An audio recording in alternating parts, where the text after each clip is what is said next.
Hola, y vamos a hablar de la ósmosis, que es otra de las propiedades coligativas. Recordad que las propiedades coligativas eran cambios en una de las propiedades de la disolución que dependía de la concentración del soluto de la disolución. No dependía de qué tipo de soluto fuese, simplemente de su concentración o de su cantidad. Bueno, hoy vamos a hablar de la ósmosis. Entonces, bueno, para ello primero tenemos que entender pues de qué se trata el proceso, de qué se trata la ósmosis. Bueno, pues vamos a ver, por ejemplo, aquí, siempre que hablamos de ósmosis, tenemos que hablar de membranas semipermeables, ¿vale? ¿Semipermeables a qué? Bueno, pues son membranas permeables solo al paso de un tipo de partícula, ¿vale? Entonces las membranas solo dejan pasar una de las partículas de un lado a otro. Por ejemplo, fijaos en esta membrana, ¿vale? Esta membrana de aquí solo permite pasar pues partículas en este caso de uno de los componentes de esta disolución, ¿vale? Vamos a suponer que aquí, en lugar de tener bolitas amarillas y rojas, las tenemos todas. Vamos a elegir el color rojo, ¿vale? Vamos a pintarlas todas de color rojo y que aquí solo tenemos disolvente puro.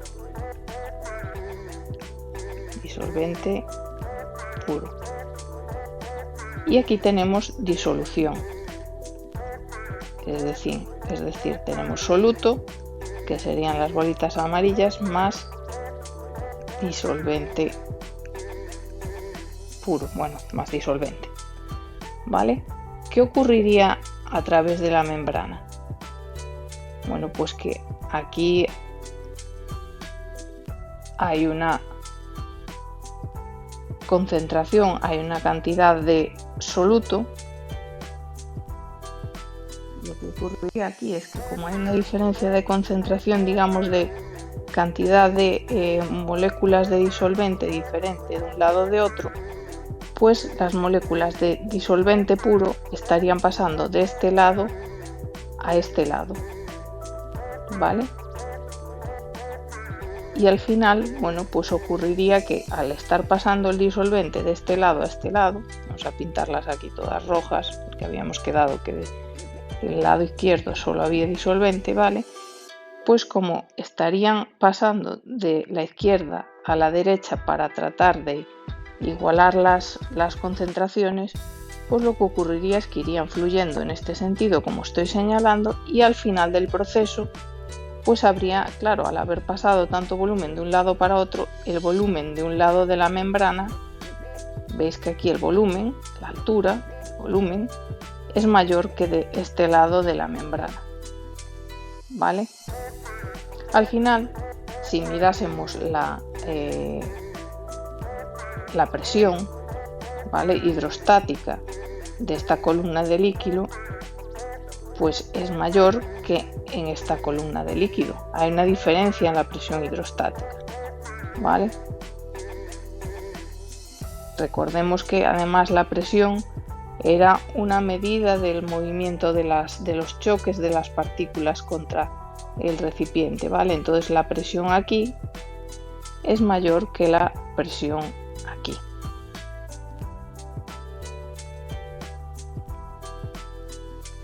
¿Qué quiere decir, por tanto, la presión osmótica? Presión osmótica se representa por la letra pi. Bueno, pues la presión osmótica de una disolución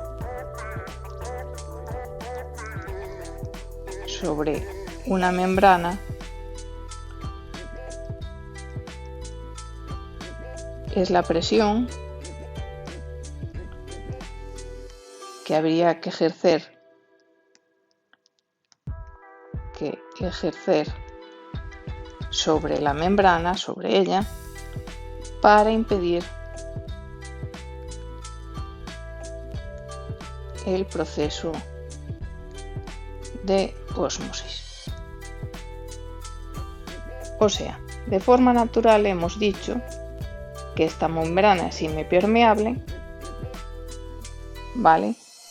Y que para tratar de igualar las concentraciones de disolvente va a dejar pasar partículas de disolvente de este lado para otro. Por lo tanto, al final tenemos una diferencia de nivel, es decir, una diferencia de presión hidrostática aquí, ¿vale? Que sería, esta es la diferencia más o menos de presión. Aquí no está muy bien representado porque realmente la diferencia sería al final, pues esta es la diferencia de nivel que hay al final entre las dos, ¿verdad? Disoluciones, sería esta diferencia de aquí. Bueno, pues esta columna, digamos, representa la presión hidrostática de una disolución, porque tendríamos que hacer esta presión de aquí correspondiente a esta diferencia de nivel de líquido para que no ocurriese la ósmosis, ¿vale? Pues eso es la presión osmótica, ¿vale? Tendríamos que, ahora el nivel nos ha subido todo esto, tenemos esta diferencia de nivel, pues si no queremos que ocurra, tendríamos que aplicar una presión aquí, digamos, tendríamos que aplicar una presión aquí, pi, para evitar que ocurriese este movimiento de volumen de un lugar a otro, ¿vale? Bueno, espero que os haya quedado claro. Vamos a ver cómo se calcula la presión osmótica. Como decíamos, bueno, las partículas de soluto, en este caso las partículas amarillas, se están moviendo de un lado a otro, ¿vale?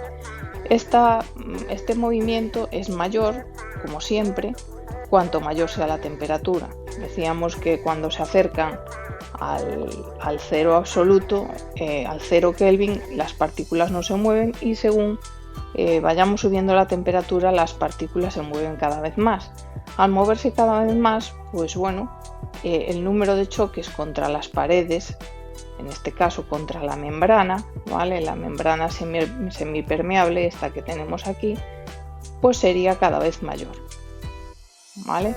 Entonces, el modelo que utilizamos para la presión osmótica es igual al modelo de los gases ideales, es decir, para los gases ideales, recordad que hablábamos del P por V es igual a N por la constante de gases ideales por R por T.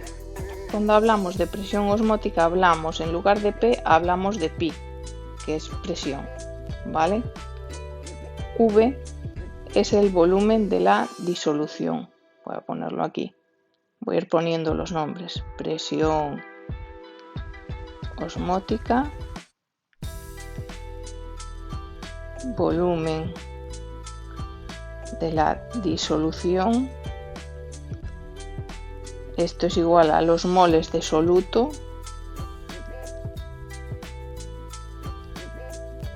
R es la misma constante de los gases ideales y T sigue siendo igual que la T de los gases ideales, que es la temperatura absoluta en Kelvin, ¿vale? Entonces, bueno, si operamos esto y pasamos esta V de disolución, ¿vale?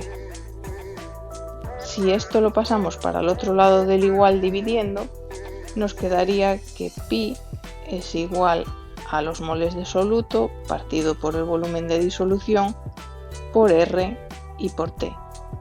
¿Y qué son los moles de soluto dividido entre el volumen de la disolución? Pues es lo que conocemos como molaridad, ¿vale?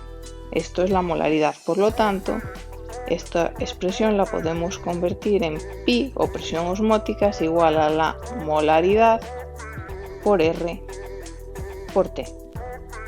¿Vale? Recordemos que T es en Kelvin, que pi es en atmósferas, porque bueno, la constante de los gases ideales es la misma. que es 0,082 atmósfera litro partido por mol Kelvin. Entonces, bueno, pues tiene que ser las unidades tienen que ser dimensionalmente y sus unidades tienen que ser acordes. Entonces la ecuación tiene que ser dimensionalmente correcta y las unidades tienen que estar pues acordes para que sean consistentes de un lado y del otro lado de la ecuación, ¿vale? Entonces la molaridad es en moles por litro, esto es la R es en atmósfera litro mol Kelvin, esto es en Kelvin y bueno, pi es en atmósferas, ¿vale? Por último, bueno, deciros que cuando os vayan a plantear los problemas de ósmosis, os van a plantear de muchas maneras diferentes porque son muchas las aplicaciones que hay de la ósmosis en la vida real.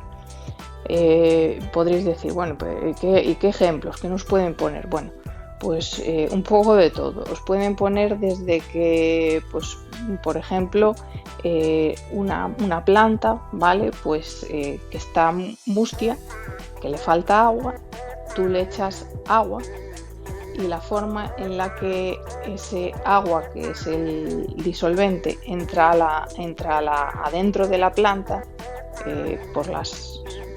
a las células de la planta, pues es atravesando las membranas celulares, ¿vale? Entonces, ¿qué es una membrana celular? Pues es una membrana semipermeable también que deja pasar en este caso al disolvente o al agua, ¿vale? En este caso al agua. Entonces, eso es ósmosis. En muchos procesos del cuerpo humano, para lo que es el transporte de algunos solutos y disolventes que ocurren en el cuerpo humano, pues también tiene lugar la ósmosis, ¿vale?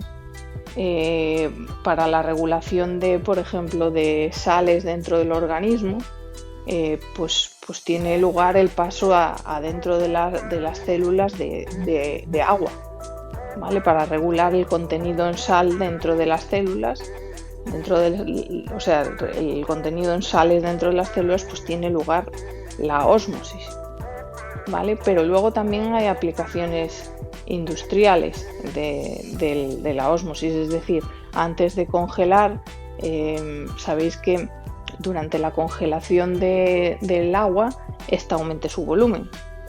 Bueno, pues al aumentar su volumen, pues puede deteriorarse el producto. Entonces, para hacer una buena congelación del producto, los fabricantes de productos congelados tratan de eliminar el agua de los productos que van a congelar mediante ósmosis, es decir, tratan de retirar el agua de esos productos, ¿vale? Para que el proceso de congelación no dañe el producto durante ese proceso, ¿vale? Y bueno, y son muchísimos pues los procesos de ósmosis que tienen lugar, pero bueno, que todos los ejemplos que os pueden poner pues pueden hacer referencia a todo este tipo de cosas.